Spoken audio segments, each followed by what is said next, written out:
In this module, we are going to discuss about the pupillary reflexes. Very important question. We are going to see the pupillary reflexes. So, what is this pupillary reflexes mean? They are all some visceral reflexes. Usually, what it will do mean it will alter the size of the pupil. In the reflex activate ஆகிறப்போ ஆட்டோமேட்டிக்காக நம்ம ஐயோட பியூப்பிளோட size வந்து changes வரும், alter ஆகும். அதை தான் நம்ம பியூப்பிலரி ரிஃப்ளெக்ஸஸ்ன்னு நம்ம சொல்கிறோம். Which alter the size of the pupil. Okay, பியூப்பிளோட சைஸை வந்து ஆல்டர் பண்ணும் இந்த ரிஃப்ளெக்ஸ். ஓகேவா? So classification light reflex, ciliospinal reflex, accommodation reflex. இந்த மூணு தான் பியூப்பிலரி ரிஃப்ளெக்ஸஸில் வரக்கூடிய கிளாசிஃபிகேஷன்ஸ். ஓகேவா? லைட் ரிஃப்ளெக்ஸ், சிலியோஸ்பைனல் ரிஃப்ளெக்ஸ், அப்புறம் அக்கமடேஷன் ரிஃப்ளெக்ஸ். இந்த மூணு ரிஃப்ளெக்ஸும் தான் நம்ம வந்து பார்த்திங்கன்னா விசரல் ரிஃப்ளெக்ஸஸ் நம்ம சொல்கிறோம். ஸோ இந்த ரிஃப்ளெக்ஸ் வந்து ஆக்டிவேட் ஆகிறப்ப என்ன ஆகும்? பியூப்பிளோட சைஸ் வந்து பார்த்திங்கன்னா சேஞ்ச் ஆகும். ஓகேவா? ஆல்டர் ஆகும். ஓகேவா? ஸோ ஃபஸ்ட்டு வந்து பார்த்திங்கன்னா light reflex. Okay, first we are going to see about the light reflex. Okay, so light reflex அப்படின்னா என்னென்னா, பியூப்பிள் வந்து கன்ஸ்ட்ரக்ட் ஆகும். எப்போ வந்து நம்ம லைட்டை வந்து ஐயில் ஃப்ளாஷ், இப்போ ஒரு கண்ணால் லைட் அடிக்கிறப்போ அந்த பியூப்பிள் எப்படி கன்ஸ்ட்ரக்ட் ஆகுது அப்படிங்கிறது அதுதான் லைட் ரிஃப்ளெக்ஸ். ஓகேவா? ஸோ இதுக்கு இன்னொரு பேர் என்னன்னா பியூப்பிலரி லைட் ரிஃப்ளெக்ஸ்னு சொல்லுவாங்க. இதில் 2 டைப் இருக்குது. டைரக்ட் லைட் ரிஃப்ளெக்ஸ், இன்னொன்று indirect light reflex. Okay, direct, another ஒன்று indirect light reflex. Okay, so first வந்து பார்த்தீங்கன்னா டைரக்ட் லைட் ரிஃப்ளெக்ஸ் பார்க்கலாம். ஸோ டைரக்ட் லைட் ரிஃப்ளெக்ஸுக்கு இன்னொரு பேர் என்னென்னா direct pupillary light reflex or direct reactions to லைட்னு சொல்லுவாங்க. ஓகேவா? ஸோ அப்படின்னா என்னென்னா, இப்போ ஒரு ஐ இருக்குது. அந்த ஐக்கு நம்ம ஒரு டார்ச் வச்சு லைட் அடிக்கிறோம். ஓகேவா? We are using the torch and we make that light to fall upon the one eye. ஓகேவா? So at the time the pupil will construct. இப்போ ஒரு கண் இருக்குன்னா, ஸோ அங்கே நம்ம ஒரு டார்ச் யூஸ் பண்ணி லைட்டை அடிக்கிறோம். ஓகேவா? ஸோ லைட் அடிக்கிறப்போ அந்த கண்ணோட பியூப்பிள் வந்து கன்ஸ்ட்ரக்ட் ஆகும். ஓகேவா? ஸோ அதுதான் வந்து பார்த்தீங்கன்னா டைரக்ட் லைட் ரிஃப்ளெக்ஸ். புரிஞ்சுதா? இப்போ ஒரு கண் இருக்குது, ஒரு கண்ணில் லைட் அடிக்கிறோம். லைட் அடிக்கிறப்போ அந்த கண்ணில் இருக்கக்கூடிய பியூப்பிள் கன்ஸ்ட்ரக்ட் ஆகுது. அது டைரக்ட் லைட் ரிஃப்ளெக்ஸ். ஓகே, அடுத்து indirect light reflex or consensual light reflex அப்படின்னா என்ன அப்படின்னா, 2 ஐயுமே வந்து பார்த்தீங்கன்னா கன்ஸ்ட்ரக்ட் ஆகும். ஓகேவா? அதாவது இப்போ ஒரு கண்ணில் நம்ம லைட் அடித்தாலும் 2 கண்ணில் இருக்கக்கூடிய பியூப்பிளும் கன்ஸ்ட்ரக்ட் ஆகும். இதுதான் நம்ம indirect light reflex or consensual light reflex நம்ம சொல்லுவோம். ஓகேவா? So even though no light, even அந்த ஆப்போசிட் ஐயில் எந்த லைட் ரேஸும் ஃபேல் ஆகலை அப்படின்னாலும் அந்த ஐயில் இருக்கக்கூடிய பியூப்பிளும் கன்ஸ்ட்ரக்ட் ஆகும் அப்படின்னு சொல்கிறாங்க. Okay, so this is indirect light reflex or consensual light reflex அப்படின்னு சொல்லுவாங்க. சரியா? சரி, இதோட பாத்வே பார்க்கலாம். லைட் ரிஃப்ளெக்ஸஸோட பாத்வே. ஓகேவா? ஸோ ஃபஸ்ட்டு என்ன ஆகுது? லைட் வந்து அந்த ஐயில் படுது. ஆப்டிக் நர்வ் இம்பல்ஸ் எடுத்துகிட்டு போகுது. Optic chiasma, optic tract, it reaches the pretectal nucleus. Pretectal nucleus இருந்து it will reaches to the information will be passed to the Edinger-Westphal nucleus, that is the third cranial nerve. From here it will be reaching the ciliary ganglion, and from here they carried out by short ciliary nerve, and they go and it will cause contraction of the constrictor pupillae. So automatically that lead to constriction of pupil. Okay, so அது first reflex பார்த்தாச்சு, light reflex. அடுத்து சிலியோஸ்பைனல் reflex பார்க்கலாம். சிலியோஸ்பைனல் reflex அப்படின்னா என்னென்னா, pupil வந்து dilate ஆகும். ஓகேவா? எப்போ நம்ம நெக்கில் இருக்கக்கூடிய அந்த ஸ்கின்னில் நம்ம பெயின்ஃபுல் ஸ்டிமுலேஷன் கொடுக்குறோமோ அப்போ வந்து பார்த்தீங்கன்னா பியூப்பிள் வந்து டைலேட் ஆகும். அதுதான் நம்ம சிலியோஸ்பைனல் ரிஃப்ளெக்ஸ்ன்னு நம்ம சொல்கிறோம். ஏன் இது நடக்குது? சிலியோஸ்பைனல் ரிஃப்ளெக்ஸ் ஏன் நடக்குது அப்படின்னா, ஏன்னா டைலேட்டர் பியூப்பிளே மசில் வந்து பார்த்தீங்கன்னா கண்ட்ராக்ட் ஆகுங்காட்டி இது நடக்குது. Because of the contraction of dilator pupillae muscle. ஓகேவா? டைலேட்டர் பியூப்பிளே மசில் வந்து கண்ட்ராக்ட் ஆகுங்காட்டி தான் சிலியோஸ்பைனல் ரிஃப்ளெக்ஸ் வந்து நடக்குது. ஓகேவா? ஸோ இதில் என்ன ஆகுனா, சென்சரி இம்பல்சஸ் வந்து குட்டேனியஸ் அப்பர் நர்வ் வழியாக அந்த சென்சரி இம்பல்சஸ் பாஸ் ஆகி போகும். இந்த சென்டர் எது அப்படின்னா ஃபஸ்ட்டு thoracic ஸ்பைனல் செக்மெண்ட்டு தான் இதோட சென்டரு. டிஃபரண்ட் இம்பல்சஸ் இங்கேருந்து யார் எடுத்துகிட்டு போவாங்க அப்படின்னா சிம்பத்தட்டிக் ஃபைபர்ஸ் தான் கேரி பண்ணிட்டு போகும். ஓகே, டிஃபரண்ட் இம்பல்சஸ் எது பாஸ் எடுத்துகிட்டு போகும் அப்படின்னா சிம்பத்தட்டிக் ஃபைபர்ஸ் எடுத்துகிட்டு போகும்.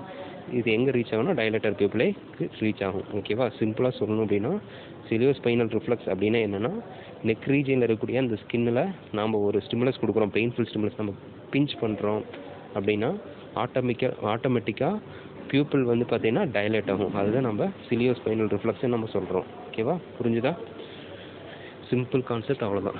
சரியா? ஸோ ஒன்ஸ் நெக் ரீஜியனில் நம்ம ஸ்டிமுலேட் பண்ணோடனே அங்கே இருக்கக்கூடிய குட்டேனியஸ் நர்வ் வந்து ஸ்டிமுலேட் ஆகி அப்பரண்ட் பல்ஸாக எடுத்துகிட்டு போகும் சென்டருக்கு. சென்டர் எங்கே இருக்குன்னா spinal segment. First thoracic spinal செக்மெண்ட்டுக்கு போகும். அங்கேருந்து ஆட்டோமேட்டிக்காக இஃபரண்ட் இம்பல்சஸ் வந்து சிம்பத்தரி ஃபைபர் வழியாக ரீச் ஆகி டைலேட்டர் பியூப்பிள் மசிலுக்கு போயிடும். ஸோ ஆட்டோமேட்டிக்காக பியூப்பிள் வந்து டைலேட் ஆயிரும். Simple concept. This is ciliospinal reflex. Next is accommodation. What is accommodation? That means adjustment of eye to see either near or distant objects clearly. So தூரமான பொருள் அது கிட்டமான பொருள் அந்த பொருளை வந்து ப்ராப்பராக பார்க்குறதுக்கு கிளியராக பார்க்குறதுக்கு அந்த ஐ வந்து அட்ஜஸ்ட் ஆகும். அந்த ப்ராசஸ் தான் நம்ம வந்து பார்த்தீங்கன்னா அக்காமடேஷன் நம்ம சொல்கிறோம். ஓகேவா? Adjustment of eye to see either near or distant objects clearly. Near ஆப்ஜெக்டையோ இல்லை டிஸ்டன்ட் ஆப்ஜெக்டையோ நம்ம கிளியராக பார்க்கணும் அப்படின்னா அதுக்கு அந்த ஐ வந்து அட்ஜஸ்ட் ஆகும். அதை தான் நம்ம அக்காமடேஷன் நம்ம சொல்கிறோம். So process by which light rays from near object or distant object or brought to the focus on sensitive part of retina. ஓகேவா? ஸோ இப்படி சேஞ்ச் ஆகும் இல்லையா? So process by which light rays from near ஆப்ஜெக்ட்லேருந்து light rays வரதும் or distant ஆப்ஜெக்ட்லேருந்து அந்த light rays வரதும் வந்து பார்த்திங்கன்னா ரெட்டினாவோட சென்சிட்டிவ் பார்ட்டுக்கு ஃபோக்கஸ் ஆகி போகும். ஓகேவா? ஸோ இது வந்து நிறைய அட்ஜஸ்ட்மெண்ட் நடக்கும் ஐபாலில். அதை பற்றி பார்க்கலாம், அட்ஜஸ்ட்மெண்ட்டை பற்றி. சரி, இந்த அக்கமடேஷன் எப்படி நடக்குது? What is the mechanism behind accommodation? Mean the light rays from distant objects இருக்குல்ல, தூரத்தில் இருக்கக்கூடிய பொருள். ஸோ அந்த டிஸ்டன்ட் ஆப்ஜெக்ட்ஸ் இருந்து வரக்கூடிய அந்த லைட் ரேஸ் வந்து பார்த்தீங்கன்னா நார்மலாக அப்ராக்சிமேட்டாக பேரலாக இருக்கும். Okay, and are less refracted while getting focused on retina. So பேரலாக இருக்கங்காட்டி என்ன ஆகும்? பேரலாக இருந்தால் அந்த அளவுக்கு நம்ம கரெக்டாக ரிஃப்ராக்ட் ஆகாது. What is refraction? ரிஃப்ராக்ட்னா என்னது? இப்போ ஒரு வாட்டர் இருக்குது, இல்லை ஒரு இது போட்டோன்னா அது உள்ளே போகிறப்போ இப்படி பெண்டான மாதிரி போகும் இல்லையா? அதைத்தான் நம்ம ரிஃப்ராக்ஷன் நம்ம சொல்லுவோம். ஓகேவா? ஸோ இன்கேஸ் மோஸ்ட்டாக அந்த லைட் ரேஸ் டிஸ்டன்ட் ஆப்ஜெக்டில் இருந்து வரக்கூடிய லைட் ரேஸ் எல்லாமே பேரலாக இருக்கும். ஸோ லெஸ் ரிஃப்ராக்டடாக இருக்கும். ஓகேவா? ஃபோக்கஸ் அந்த ஆகிறப்போ ரெட்டினால ஃபோக்கஸ் ஆகிறப்போ அந்த அளவுக்கு லெஸ் ரிஃப்ராக்ட் ஆகிட்டா போகும். ஓகேவா? லெஸ் ரிஃப்ராக்டடாக தான் இருக்கும். பட் நியர் ஆப்ஜெக்டாக அப்படி கிடையாது. ஸோ அது வந்து டைவர்ஜென்ட்டாக இருக்கும். பட் லைட் ரேஸ் ஃப்ரம் ஏன்னா நியர் ஆப்ஜெக்ட் பக்கத்தில் இருக்குது, ஸோ டைவர்ஜென்ட்டாக இருக்கும். ஓகேவா? So to be focused on the retina, so these light race should be refracted to greater extend. So இதனால கன்வர்ஜ் ஆகணும். எல்லாமே டைவர்ஜென்ட்டாக இருக்கும். பக்கத்தில் இருக்கக்கூடிய பொருள் எல்லாமே அதெல்லாம் கன்வர்ஜ் ஆகி வரணும். அது very very important. So convexity of the lens must be altered. So அப்போ என்ன ஆகுது? அந்த லென்ஸோட கான்வெக்சிட்டி வந்து ஆல்டர் ஆகும். ஓகேவா? ஸோ அப்போ தான் வந்து பார்த்தீங்கன்னா அந்த refractive power of the lens வந்து அந்த நம்மளோட நீடுக்கு தகுந்த மாதிரி ஆல்டர் ஆகிடும். ஓகேவா? புரிஞ்சுதா? ஸோ இந்த மெக்கானிக்ஸை யார் கண்டுபிடிச்சாங்க அப்படின்னா ஃபஸ்ட்டு சஜஸ்ட் பண்ண சொன்னதை எங்கேங்கிறவங்க, லேட்டராக இதை சப்போர்ட் பண்ணுறது ஹெல்ம்ஹோல்ட்ஸ். ஓகே, ஸோ இவங்க ஒரு தியரியை பாசுலேட் பண்ணியிருக்காங்க. ஓகேவா? ஹெல்ம்ஹோல்ட்ஸ் தியரி அப்படிங்கிற ஒரு தியரியை பாசுலேட் பண்ணியிருக்காங்க. ஸோ இந்த தியரி எதை சொல்லுது அப்படின்னா, அதாவது அந்த லென்ஸ் கர்வேச்சர் வந்து இன்க்ரீஸ் ஆகும். ஓகே, எப்படி அந்த லென்ஸோட கர்வேச்சர் அதிகமாகுது அப்படிங்கிறது தான் ஹெல்ம்ஹோல்ட்ஸ் தியரி வந்து எக்ஸ்பிளைன் பண்ணுது. ஓகேவா? So the refractive and thereby the refractive power of the lens is enhanced. So அப்போ தான் வந்து அந்த ரெஃப்ராக்டிவ் பவர் வந்து என்ஹான்ஸ் பண்ண முடியும் அப்படின்னு சொல்கிறாங்க. Okay, when the eyes are fixed on a distant object, lens is flat. நல்லா ஞாபகம் வச்சுக்கோ. ஐ வந்து டிஸ்டன்ட் ஆப்ஜெக்டில் ஒரு தூரமான பொருளை ஒன்று பார்த்துட்டு இருக்குது, ஐ ஃபிக்ஸ் பண்ணி வச்சுருக்குது டிஸ்டன்ட் ஆப்ஜெக்டில். இப்போ லென்ஸ் வந்து ஃப்ளாட்டாக இருக்கும். ஓகேவா? ஏன் ஃப்ளாட்டாக இருக்குது அப்படின்னா அந்த சஸ்பென்சரி இப்போ லென்ஸ் இருக்கும். ஸோ லென்ஸுக்கு மேலே என்ன இருக்கும்? மேலேயும் அதாவது மேலேயும் அந்த சஸ்பென்சரி லிகமெண்ட் வரும் இல்லையா? இது நல்லா வந்து டான்ட்டாக இழுக்கும். ஓகேவா? நல்லா ஃபோர்ஸாக இழுக்கிறப்ப என்ன ஆகும்? ஆட்டோமேட்டிக்காக இந்த லென்ஸ் வந்து ஃப்ளாட்டாக இருக்கும். ஓகேவா? ஸோ நல்லா ஞாபகம் வச்சுக்கோ. வென் ஐஸ் வந்து டிஸ்டன்ட் ஆப்ஜெக்டில் வந்து பார்த்தீங்கன்னா ஃபிக்ஸ் ஆகி இருக்கிறப்போ லென்ஸ் வந்து ஃப்ளாட்டாக இருக்கும். ஏன் ஃப்ளாட்டாக இருக்குது அப்படின்னா இந்த சஸ்பென்சரி லிகமெண்ட் வந்து ட்ராக்ஷன் பண்ணது அந்த லென்ஸ் வந்து ஃப்ளாட்டாக இருக்குது, தட்டையாக இருக்குது. ஓகேவா? சஸ்பென்சரி லிகமெண்ட்டு ஸோ அது எங்கே இருக்குது? அந்த ஆல்ரெடி நம்ம லென்ஸோட ஸ்ட்ரக்சர் பார்த்துருக்கல, அந்த outer covering of the lens we called as a capsule. அங்கேருந்து அந்த சஸ்பென்சரி லிகமெண்ட் எக்ஸ்டெண்ட் ஆகி போகும். ஓகேவா? இந்த அட்டாச் இருக்குது சிலியரி அது சிலியரி ப்ராசஸோட அட்டாச் ஆகும். ஸோ ஆட்டோமேட்டிக்காக என்னென்னா சிம்பிள் கான்செப்ட், அந்த சஸ்பென்சரி லிகமெண்ட்டில் ட்ராக்ஷன் எஃபெக்ட் ப்ரொடியூஸ் அது. ஸோ அப்போ ஆட்டோமேட்டிக்காக லென்ஸ் வந்து பார்த்தீங்கன்னா ஃப்ளாட்டட் பொசிஷனுக்கு போகிறது தான் வழி, வேறு எதுவும் நடக்காது. ஓகேவா? புரிஞ்சுதா? ஸோ இதை தவிர அந்த சிலியரி ப்ராசஸோட attach suspensory ligament with extend from the so அந்த suspensory ligament capsule of the லென்ஸ்லேருந்து அரைஸ் ஆகும். சிம்பிளாக சொன்னால் லென்ஸ்லேருந்து அரைஸ் ஆகி எதோட போய் அட்டாச் ஆகும்னா சிலியரி ப்ராசஸோட அட்டாச் ஆகும்.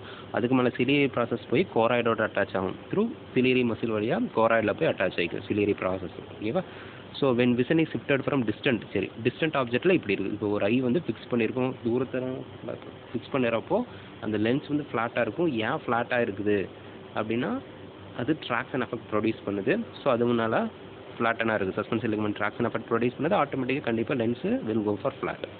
ஓகேவா? ஸோ இப்போ வந்து ஐ வந்து விசன் வந்து ஷிஃப்ட் ஆகுது. அது டிஸ்டன்ட் ஆப்ஜெக்ட்லேருந்து நியர் ஆப்ஜெக்ட்டுக்கு அவங்களோட விசன் வந்து ஷிஃப்ட் ஆகிறப்போ என்ன ஆகுது அப்படின்னு நம்ம பார்க்கலாம். when vision is shifted from distant object to the near object, what will happen means the ciliary muscle will contract and draw the choroid forward. So contractor ஆகி கோராய்டை வந்து முன்னாடி கொண்டுட்டு வரும். Ciliary process are brought closer to the lens. So இப்போ வந்து அங்கே வந்து ட்ராக்ட் ஆகி வெளியே போச்சு, இப்போ கன்வர்ஜ் ஆகுது. ஓகேவா? அதாவது கிட்ட வர மாதிரி வருது. ஓகேவா? ஸோ சன்ஸ்பெரில் லெக்மெண்ட் அப்போ ஸ்லாக் ஆகும். ஸ்லாக்னா என்னது? லூஸ் ஆன மாதிரி ஆகும். ஸோ ஆட்டோமேட்டிக்காக லூஸ் ஆச்சுன்னா இந்த கர்வேச்சரில் சேஞ்சஸ் வரும். ஓகேவா? Now the tension of the lens வந்து ரிலீஸ் ஆகும். So lens due to its elastic property bulges forward. ஓகேவா? நல்லா ஞாபகம் வச்சுக்கோ. ஸோ அந்த லென்ஸோட எலாஸ்டிக் ப்ராப்பர்ட்டி போகங்காட்டி அந்த ஃப்ளாட்டாக இருக்கிறது வந்து பார்த்திங்கன்னா அப்படியே பல்ஜார மாதிரி போகும் இப்படி ஃப்ரண்டில். ஓகேவா? ஸோ ஆட்டோமேட்டிக்காக என்ன ஆகும்? ஆன்ட்ரி கர்வேச்சர் ரொம்ப அதிகமாகும். முன்னாடி ஃப்ளாட்டாக இருந்துச்சு, டிஸ்டன்ட் ஆப்ஜெக்ட் பார்க்குறப்போ ஃப்ளாட்டாக இருந்துச்சு. பட் நியர் ஆப்ஜெக்ட் நம்ம கிட்ட பார்க்குறோம் அப்படின்னா ஸோ ஆட்டோமேட்டிக்காக ஸ்லாக் ஆகி ரொம்ப இதாகிடுது. ஓகேவா? ஆன்ட்ரி கர்வேச்சர் அதிகமாகுது. அங்கே டிஸ்டன்ட் ஆப்ஜெக்டில் ஃப்ளாட்டாக இருந்தது, இப்போ அந்த கர்வேச்சர் அதிகமாகுது. ஆன்டீரியர் கர்வேச்சர் வந்து அதிகமாகிட்டு வருது. ஓகேவா? So a very little change occurs in posterior curvature. Anterior கர்வேச்சரில் தான் அந்தளவுக்கு பெரிய சேஞ்சஸ் ஏற்படும். அதே போஸ்டீரியர் கர்வேச்சரில் அந்தளவுக்கு சேஞ்சஸ் பெருசாக ஏற்படாது லென்ஸில். ஓகேவா? புரிஞ்சுதா? ஸோ லென்ஸோட ஆன்டீரியர் கர்வேச்சரில் நல்ல சேஞ்சஸ் ஏற்படும், போஸ்டீரியரில் சேஞ்ச் ஏற்படும், பட் அந்தளவுக்கு சேஞ்சஸ் ஏற்படாது. Only very little changes will only occur. ஓகேவா? ஸோ இந்த இந்த இந்த ப்ராசஸ் நடக்குது இல்லையா? அதாவது டிஸ்டன்ட் ஆப்ஜெக்டை பார்க்குறப்போ ஃப்ளாட்டாக இருக்குது, அதே நியர்பை ஆப்ஜெக்டை பார்க்குறப்போ அந்த ஆன்டீரியர் அந்த கர்வேச்சர் ஆஃப் த லென்ஸ் வந்து அதிகமாகுது. ஸோ இந்த எக்ஸ்பிளைன் பண்ணுறதுக்காக ஒரு எக்ஸ்பெரிமெண்டல் ப்ரொசீஜர் ஒன்று சொல்கிறாங்க. அதைத்தான் நம்ம வந்து என்னென்னு நம்ம சொல்லுவோம்னா பர்கின்ஜி சான்சன் இமேஜஸ்ன்னு சொல்லுவாங்க. ஸோ இந்த எக்ஸ்பெரிமெண்ட்டில் தான் இதை டெமான்ஸ்ட்ரேட் பண்ணுவாங்க, அந்த கர்வேச்சர் ஆஃப் த லென்ஸ் எப்படி சேஞ்ச் ஆகுது. ஸோ அதை எக்ஸ்பிளைன் பண்ணுறத பர்கின்ஜி சான்சன் இமேஜஸ்ன்னு சொல்லுவாங்க. Okay, sometime they may ask in 3 mark. Okay, what is the importance of this thing mean? It is nothing but experiment that is used to see the how the changes occur in the lens while seeing the near object, like that we will explain in this process. Okay, அடுத்தது in resting eye. சரி, ஐ ரெஸ்ட்டில் இருக்கிறப்போ எப்படி இருக்குன்னா intraocular pressure வந்து sets up the tension in choroid and pulls the ciliary process backward and outward. So suspensory ligament are tensed up and lens become flat. ஓகேவா? Resting ஐயில் intraocular pressures இருந்துச்சு அப்படின்னா ஆட்டோமேட்டிக்காக அது புல் பண்ணும், ஆட்டோமேட்டிக்காக இந்த லென்ஸ் வந்து ஃப்ளாட்டாக போகும் அப்படின்னு சொல்கிறாங்க. சிம்பிள் கான்செப்ட், அவ்வளோதான். சரியா? அடுத்த அக்காமடேஷன். இதை தவிர இன்னும் அக்காமடேஷன்ஸில் சில மெயின் சேஞ்சு ஃபஸ்ட்டு சேஞ்சஸ் பார்த்துட்டோம். அதாவது கர்வேச்சர் சேஞ்சஸ், லென்ஸில் அந்த கர்வேச்சரோட சேஞ்சஸ் வரும் அப்படின்னு நம்ம பார்த்துருக்கோம். இதை தவிர வேறு என்னென்ன சேஞ்சஸ் வரும் அப்படின்னு நம்ம பார்த்தோம் அப்படின்னா அதர் சேஞ்சஸ், அதர் அட்ஜஸ்ட்மெண்ட் இன் ஐபால் டியூரிங் அக்காமடேஷன் அப்போ வேறு என்னென்ன ஐபால் சேஞ்சஸ் அட்ஜஸ்ட்மெண்ட் வரலாம் அப்படின்னா கன்வர்ஜென்ஸ் ஆஃப் போத் ஐபால்ஸ். ஓகேவா? கன்வர்ஜ் ஆகும் ரெண்டு ஐபாலும். எதுக்கு கன்வர்ஜ் ஆகணும் அப்படின்னா அப்போ தான் ரெட்டினல் இமேஜஸ் வந்து கரஸ்பாண்டிங் ரெட்டினல் பாயிண்டில் போய் விழுகும். ஸோ அதுக்காக ஐபால் வந்து கன்வர்ஜ் ஆகும், போத் ஐபாலுமே கன்வர்ஜ் ஆகும். அடுத்து பியூப்பிள் கன்ஸ்ட்ரக்ட் ஆகும். ஓகேவா? ஐயில் இருக்கக்கூடிய பியூப்பிள் வந்து கன்ஸ்ட்ரக்ட் ஆகும். எதுக்கு பியூப்பிள் கன்ஸ்ட்ரக்ட் ஆகணும் அப்படின்னா விசுவல் அக்யூட்டியை வந்து அதிகப்படுத்துறதுக்காக. ஓகேவா? விசுவல் அக்யூட்டியை அதிகப்படுத்துறதுக்காக பியூப்பிள் வந்து கன்ஸ்ட்ரக்ட் ஆகுது. சரியா? ஸோ எப்படி இது பண்ணுதுன்னா by reducing lateral and chromatic and spherical aberrations, இதெல்லாம் சம் அப்நார்மல் கண்டிஷன்ஸ் டிஃபெக்ட்ஸ்னு நம்ம சொல்லலாம். ஸோ இதெல்லாம் ரெடியூஸ் பண்ணி ஒரு பொருளை ப்ராப்பர் விசுவல் அக்யூட்டினாவே என்னது, ஒரு பொருளை ப்ராப்பராக நம்மளோட ஷேப்பு ஸ்ட்ரக்சரை கரெக்டாக சொல்கிறது பார்க்குறது.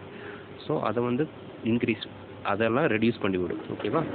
அடுத்தது it also reduce the quantity of light entering the eye. நம்ம ஐக்குள்ளே நிறைய தேவையில்லாமல் நிறைய லைட் என்ட்ரு ஆகாமல் ப்ரிவென்ட் பண்ணுறதும் இது அதுக்காகவும் பியூப்பிள் வந்து கன்ஸ்ட்ரக்ட் ஆகுது. அதுக்கப்புறம் it increase the depth of the focus, நம்மளோட அந்த ஃபோக்கஸோட டெப்த்தை வந்து அதிகப்படுத்துது.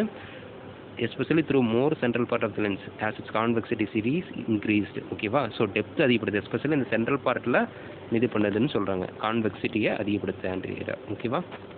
இதுதான் அதர் சேஞ்சஸ். சரி, இப்போ நம்ம அக்கமடேஷன் ரிஃப்ளெக்ஸ் பார்க்கலாம். ஓகே, அக்கமடேஷன் ரிஃப்ளெக்ஸ் அப்படின்னா என்னென்னா when a person look at a near object after seeing a far object 3 adjustments are made in eyeball. இப்போ ஒரு தூரமான ஒரு பொருளை பார்த்துட்டு சடனாக நியர்பை ஆப்ஜெக்டை பார்க்குறான். a person is seeing a distant object and immediately seeing the near object, what adjustment will takes place in the eyeballs? So அதுதான் அக்கமடேஷன் ரிஃப்ளெக்ஸ். ஓகேவா, என்ன ஆகுதுன்னு பார்க்கலாம். மொத்தம் 3 சேஞ்சஸ் வரும். ஓகேவா, அதாவது ஐபால் வந்து கன்வர்ஜ் ஆகும். ஏன்னா மீடியல் ரெக்டஸ் கண்ட்ராக்ட் ஆகுது. மீடியல் ரெக்டஸ் அது நம்ம ஆக்குலர் மசில்ஸில் பார்த்துருக்கோம் இல்லையா, ஸோ அது கண்ட்ராக்ட் ஆகுது. அதனால் ஐபால் வந்து கன்வர்ஜ் ஆகுது.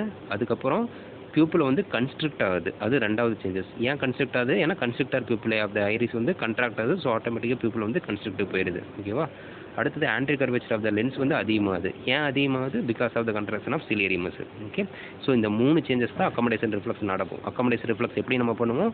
You have to see the distant object and immediately another object will be you have to bring it near to the eye, close to the eye, that is near object பார்க்குற மாதிரி வரணும். So அப்போ என்ன adjustment வரும்னா இதுதான் வரும். Eyeball converge ஆகும், pupil constrict ஆகும், ஆன்ட்ரி கர்வேச்சர் ஆஃப் த லென்ஸ் அதிகமாகும். அவ்வளோதான். சரி, அந்த அக்கமடேஷன் ரிஃப்ளெக்ஸோட பாத்வே பார்க்கலாம். இப்போ ஐ இருக்குது, ஆப்டிக் நம்ம இம்பல்ஸை எடுத்துகிட்டு போவோம், optic chiasma, optic tract, lateral geniculate body போயிட்டு அங்கேருந்து ஆப்டிக் ரேடியேஷன்ஸ் வழியாக விசுவல் கார்டெக்ஸுக்கு போகும். அதாவது ஏரியா நம்பர் 17க்கு போகும். ஓகேவா, அதுக்கப்புறம் ஃப்ரான்டல் ஐ ஃபீல்டுக்கு போகும். ஓகேவா, விசுவல் கார்டெக்ஸ்லேருந்து frontal eye field. Frontal eye ஃபீல்டிலேருந்து 2 இது நடக்கும். ஒன்று வந்து பார்த்தீங்கன்னா Edinger Westphal nucleus of 3rd cranial nerve போகும். ஓகேவா, Edinger Westphal nucleus of 3rd cranial nerve. So அங்கிருந்து சிலியரி கேங்லியானிக் இம்பல்சஸ் போகும், ஷார்ட் சிலியரி நர்வ் போகும், சிலியரி மசில் கண்ட்ராக்ட் ஆகும், automatic anterior curvature of the lens அதிகமாகும். அதே மாதிரி Edinger Westphal nucleus 3rd cranial nerve இருக்கு இல்லையா, ஸோ அங்கே அந்த நியூக்ளியஸ் இருக்கக்கூடியது என்ன பண்ணுன்னா, it also cause constriction of the contraction of the constrictor பியூப்பிளே. ஐயில் பியூப்பிள்ஸில் இருக்கக்கூடிய அந்த கன்ஸ்ட்ரக்டர் பியூப்பிளே மசில் கண்ட்ராக்ட் பண்ண மாதிரிக்கும் ஆட்டோமேட்டிக்காக ஐபால் கன்ஸ்ட்ரக்ட் ஆயிரும். ஓகேவா, புரிஞ்சுதா? இன்னொன்று என்னென்னா somatic motor nucleus of 3rd cranial nerve, அது ஸ்டிமுலேட் ஆகி அதை என்ன பண்ணுன்னா மீடியல் ரெக்டஸை கண்ட்ராக்ட் பண்ண வைக்கும். ஆட்டோமேட்டிக் மீடியல் ரெக்டஸ் வேலை செஞ்சாவே கன்வர்ஜன்ஸ் ஆஃப் ஐபால் நடக்கும். நம்ம தெரிஞ்சுக்கலாம். சரி, range and amplitude of accommodation. சரி, எவ்வளோ தூரம் வரைக்கும் போகும் அதோட ஆம்பிளிட்யூட் அண்ட் அக்கமடேஷன், அதை பற்றி பார்க்கலாம். So farthest point from the I at which object can be seen. So எவ்வளோ தூரத்துலேருந்து நம்ம அந்த ஐயிலேருந்து எவ்வளோ தூரத்தில் ஃபர்தஸ்ட் பாயிண்ட்னா எவ்வளோ தூரம் வரைக்கும் பார்க்குறோம், அந்த ஆப்ஜெக்ட் தெரியுது, அதைத்தான் நம்ம far point or punctum remotum அப்படின்னு நம்ம சொல்லுவோம். In normal it is infinite. Normal வந்து பார்த்தீங்கன்னா இன்ஃபைனைட், எவ்வளோ தூரம் வேணாலும் வைக்கலாம். That is at a distance beyond 6 meters or 20 feet. அதைத்தான் நம்ம வந்து பார்த்தீங்கன்னா நார்மல் நம்ம சொல்கிறோம். நார்மலாக பியாண்ட் 6 meters வரைக்கும் you can able to see, or 20 feetக்கு மேலே கூட you can able to see. That is அதுக்கு மேலே கூட போகலாம். It is limited only by the size of the object. So எதெல்லாம் டிட்டர்மைன் பண்ணால் அந்த ஆப்ஜெக்டோட சைஸ் நல்லா பெரிய சைஸாக இருந்தால் நல்லா தெரியும், எவ்வளோ தூரத்தில் இருந்தாலும் நல்லா தெரியும். ரொம்ப சின்னதாக இருந்தால் அந்த அளவு தெரியாது. So it depend upon the size of the object. Then அந்த அட்மாஸ்பியரோட கிளியர்னஸ். இப்போ இருட்டாக இருக்குது, டார்க்காக இருக்குதுன்னா அந்த அளவுக்கு தெரியாது.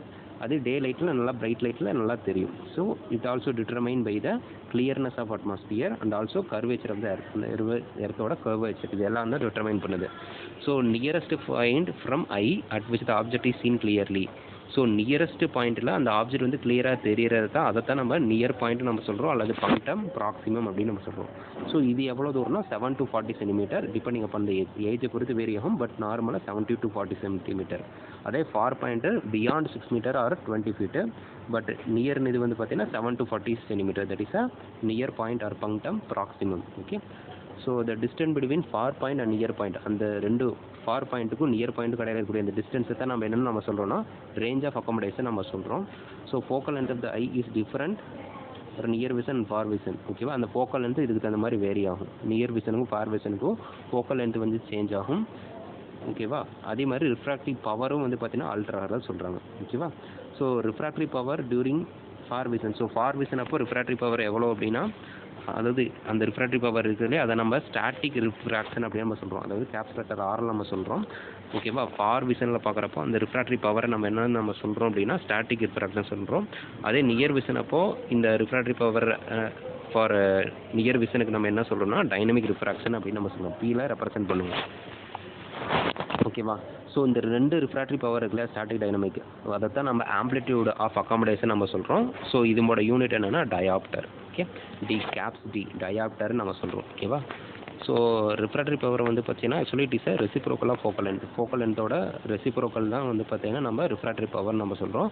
ஃபோக்கல் லென்த்தோட இந்த யூனிட் வந்து பார்த்தீங்கன்னா 1 meter அல்லது 100 centimeter அப்படின்னு நம்ம சொல்லுவோம். அதுதான் ஃபோக்கல் லென்த்தோட யூனிட். ஓகே, புரிஞ்சுதா? ரெஃப்ராக்டரி பவர் ஆல்ரெடி உங்களுக்கு தெரியும், that is a diopter D. Okay, சரி. இந்த பியூப்புலரி ரிஃப்ளெக்ஸஸோட அப்ளைடு ஃபிசியாலஜி பார்க்கலாம். ஸோ அதில் ஃபஸ்ட்டு அர்கெல் ராபர்ட்சன் பியூப்பிள் அப்படின்னா என்ன அப்படின்னா,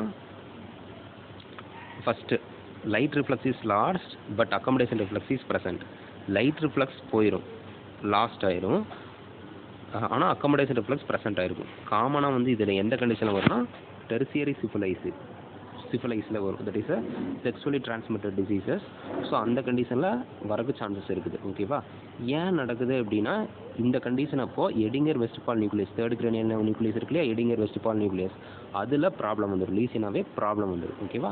இதை தவிர டயபெட்டிஸ் அப்பவும் வரலாம், அல்லது அல்கஹாலிக் நியூரோபதி, அல்கஹால்னால நர்வ்ஸ் அஃபெக்ட் ஆகிறங்காட்டி கூட அர்கைல் ராபர்ட்சன் பியூப்பிள் வரலாம். So what is Argyll Robertson pupil? Here the light reflex loss ஆயிரும், ஆனால் அக்கமடேஷன் ரிஃப்ளெக்ஸ் நார்மலாக இருக்கும். Syphilis condition, diabetes condition, alcoholic neuropathy, இது எல்லாமே இந்த கண்டிஷன்ஸ்லாம் வரும். ஏன் வருதுன்னா எடிங்கர் வெஸ்ட்பால் நியூக்ளியஸ் வந்து அஃபெக்ட் ஆயிரும். பிரெயினில் இருக்கக்கூடிய எடிங்கர் வெஸ்ட்பால் நியூக்ளியஸ், அது தேர்ட் கிரேனியல் நியூக்ளியஸ் வந்து அஃபெக்ட் ஆகிறங்காட்டி வருது. அடுத்தது ஹார்னர் சிண்ட்ரோம்.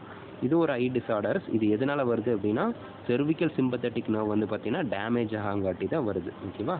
இதுக்கு இன்னொரு பேர் என்னென்னு சொல்லுவாங்கன்னா Bernard Horner syndrome or Bernard Horner syndrome, or we can call it as oculo sympathetic palsy அப்படின்னு சொல்லுவாங்க. ஓகேவா? இதெல்லாம் ஹார்னர் சிண்ட்ரோத்துக்கு இன்னொரு பேர்.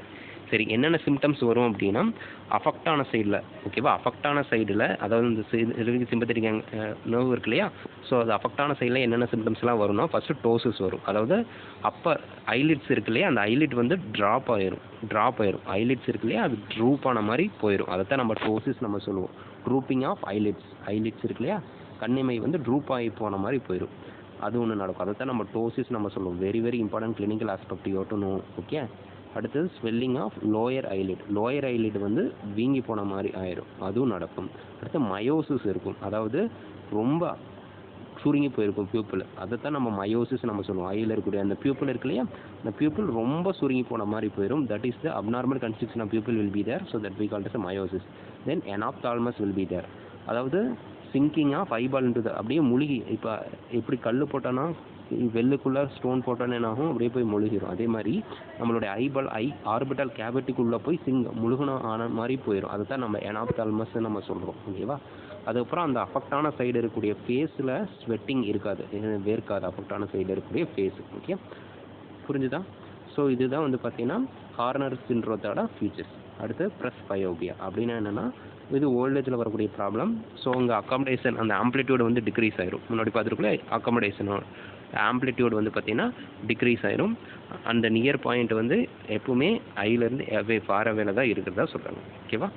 புரிஞ்சுதா? சரி. ஸோ இந்த அக்காமடேஷன் இருக்கு இல்லையா, இது அதோட ஆம்ப்ளிடியூட் வந்து ஒவ்வொரு ஏஜுக்கும் சேஞ்ச் ஆகும். யூஸ்வலாக 10 இயர்ஸில் 11 டயாப்டர் இருக்கும், 20 இயர்ஸில் 9.5 டயாப்டர் இருக்கும், 30 இயர்ஸில் 7.5 டயாப்டர் இருக்கும், 40 இயர்ஸில் 5.5 டயாப்டர் இருக்கும். இதெல்லாம் அக்காமடேஷன் ஆம்ப்ளிடியூட் ஆஃப் அக்காமடேஷனோட ஆம்ப்ளிடியூட். ஓகேவா? 50ல் 2 டயாப்டர் இருக்கும், 60 இயர்ஸில் 1.2 டயாப்டர் இருக்கும், 70 இயர்ஸில் 1 டயாப்டர் இருக்கும். போக போக அதோட ஆம்ப்ளிடியூடு அக்காமடேஷனோட அந்த ஆம்ப்ளிடியூடு வந்து டிக்ரீஸ் ஆகிட்டே போகும். ஏஜ் அட்வான்ஸ் ஆக ஆட்டோமேட்டிக்காக amplitude of accommodation also will decreases direct proposal. Okay. So in this class we discuss in detail about the pupillary reflexes in detail. Very very important thing that you have to note it down for your clinical aspects. Okay, thank you.